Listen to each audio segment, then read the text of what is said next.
Good morning and welcome to Coffee Talk. Okay, so I want to talk about the follow through because I think following through anything is, for me, the challenge. Sticking with anything. It's not just like New Year's resolutions or diets or whatever. It is hard if something is inconvenient for us. It is hard to follow through. In anything, even in our marriage. I I know so many people who have said, if he ever did X, I would do Y. And then X happens and she doesn't do Y, because the follow through is so much more disruptive to our lives a lot of times, and we don't want the disruption, or we're not ready for it. That's just the truth. And in parenting, the follow through is so hard, but so important. I try to, if I say it to my kids, I try to mean it. And if I mean it, to follow through. But that is so hard. Why is it hard? For anyone who's not a parent, you're probably thinking, I don't get it. Why is it hard? If they do X, then there's Y. I know how it sounds. I totally get it. In fact, before I had kids, I'm sure I was the person that was like, your kid's acting like that. Get him out of here. But it is so much harder to follow through when the disruption is, and the consequence is, what am I trying to say? When the consequence is disruptive to you, meaning you say to your kid, we're going into Target. If you act up, we are leaving right away. Okay? Now, everybody knows the fewer words you say to your children, the better, because when you start talking and explaining, they tune you out. So the fewer words in parenting, the better. We're walking in here. If you act up, we're leaving. Well, unfortunately, I still have to get things done at Target. So when they're all running around like lunatics, and I know that's not what they need to be doing, I end up spending most of my time at Target going, I'm not kidding. If the three of you don't get over here, 1, 2, then they run back to the cart and they're perfect angels for one aisle. And then it starts all over again. And I'm not the only one. I know there are parents out there going, girl, honey, you better tell that Target story. Yes, I get it. I know that I should say, you know what? Put my cart to the side and say, we're all leaving. Let's go. But it is so disruptive to what I have to get done.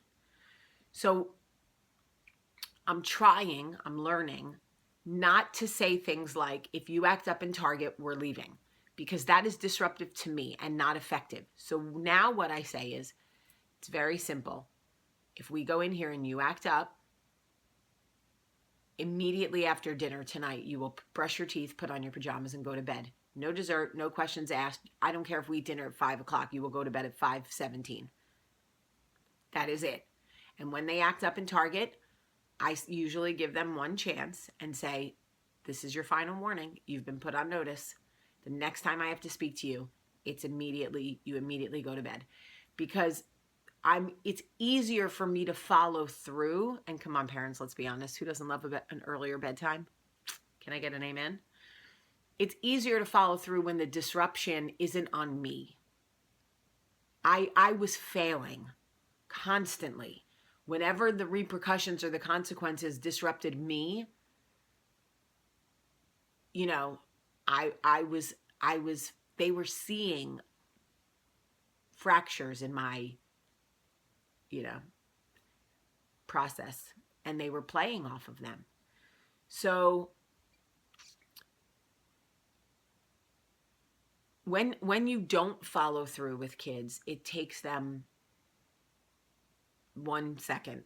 It's amazing how they learn in 1 second. When mommy doesn't follow through, she doesn't mean what she says, but they can't find their shoe or the thing you just bought them, or they can look in a closet and I say, get the red towel, and there's 100 blue towels and only one red, and they'll go, I can't see it. I need you.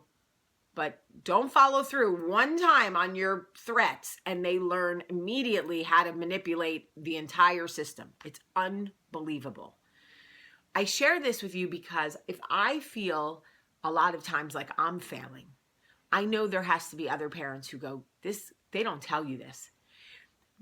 Nobody ever said, I wrote it last night, nobody ever said the follow through would be easy, but nobody ever said it would be this hard. It's kind of like breastfeeding.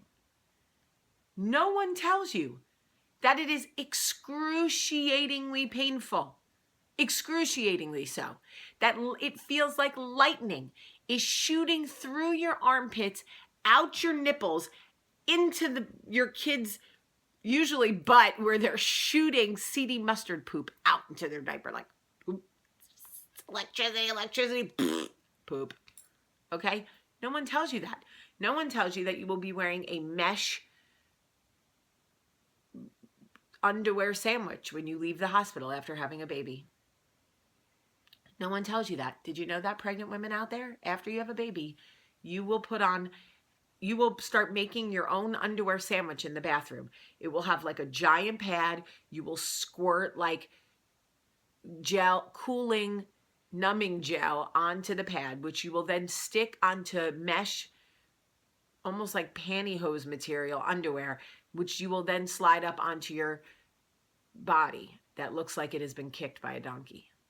Okay, no one tells you that you will not only feel awful, but be wearing a giant mesh underwear sandwich that you have to make yourself while some woman pushes on your stomach to check your bleeding, and all you can think is, if you don't get off my stomach, I'm going to kill you because everything hurts. These are the things in life nobody tells you, but I'm telling you. The follow through with parenting is so hard because you feel guilty. You don't want your kid to nobody wants to look at their kid crying and know that they can make it better. I don't want to look at Olivia hanging her head in shame, already feeling horrible for the fact that she premeditated her behavior and then bold-faced lied to me, which broke my heart. And some people may go, oh, it was just soda. That's not the point. And if you think that was the point, you don't get it. The fact is that we as parents have a responsibility to try and raise good people. They will test us. Of course they will. What Olivia did doesn't make her a bad kid. This is what they do. They push boundaries.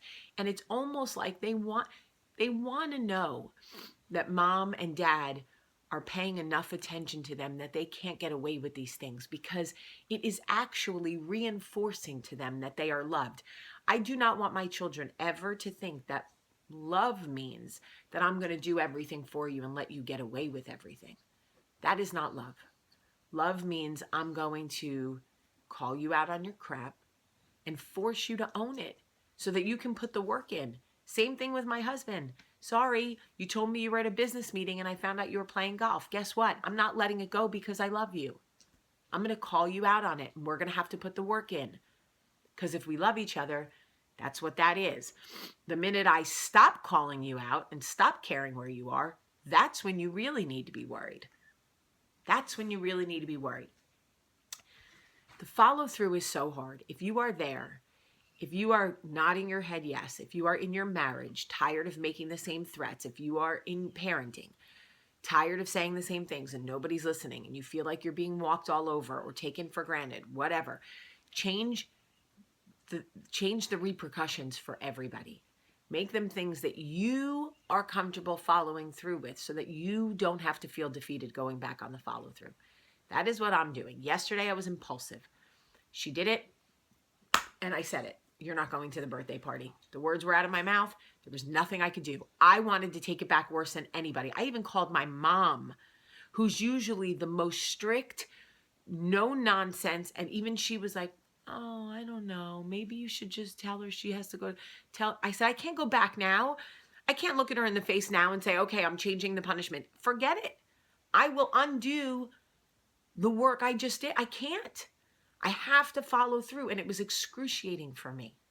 Like, remember when we were young and our parents would say, this is going to hurt you a lot worse than it's hurt me, a lot worse than it's going to hurt you. That is real. Sometimes that is real. All right. I'd love to hear your thoughts on the follow through because I am a work in progress on the follow through. I love you so much today. Have a great day.